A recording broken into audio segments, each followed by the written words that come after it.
Hi, this is Pastor Bob, and welcome to another edition of Pastor Bob Daily.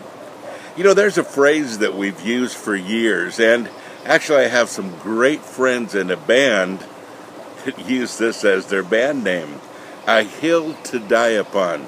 By the way, if you haven't heard them, they're a great band. But, you know, it's a phrase that we've used for a long time, and it's something that I pause once in a while and ask myself, is this a hill that I want to die upon? You know, life is full of decisions. There's so many things we can do, and there's so many things that we feel passionately about, and so many things we have opinions about. And yet sometimes we get stuck with something that isn't necessarily a passion, but it's an opinion, and all of a sudden it dominates our lives. And I've had that happen to me before.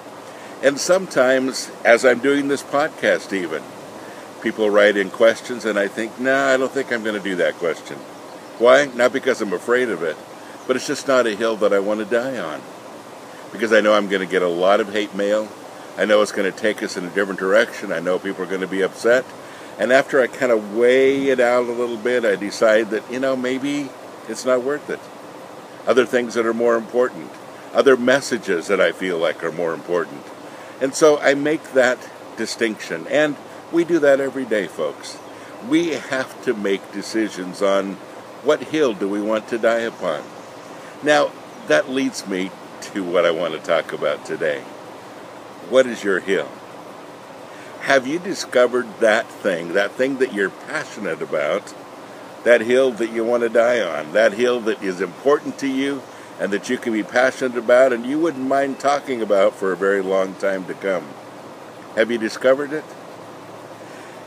I remember a few years ago I was thinking about going to a particular country, and they had invited me to come, and they were going to do a big festival, but this country was also notorious for kidnapping pastors.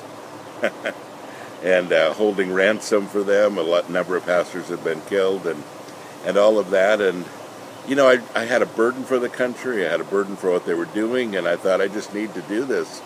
And a good friend of mine came to me, and he asked me that question. He said, is this a hill that you want to die upon? It was a good question. And I realized that my ministry was bigger than just this country. And if I had only a passion for this country, then I would go and do that, but my passion is international.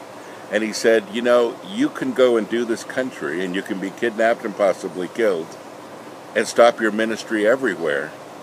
Or you can do as much as you can from the outside, and continue to travel internationally and affect a lot more people. And it was very wise counsel.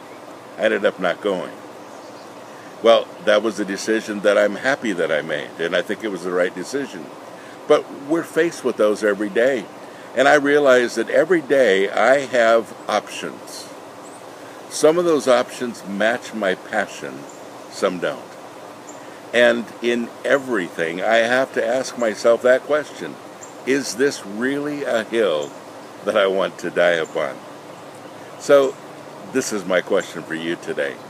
What's going on in your life? What things are monopolizing your time? Are you involved in things that you'd like to die with? A hill that you want to die upon? Or things that you're involved with, just things that don't really matter to you so much? And I think, folks, that life is too short to be involved with things that don't matter that much. All of us should be involved with things that we would die for. People that we'd die for. Causes. You should all have a hill that you would die upon. And don't spend your time with the ones that you wouldn't. Quality. Well, I hope that helps some of you that are making those decisions today. God bless you. Have a great day.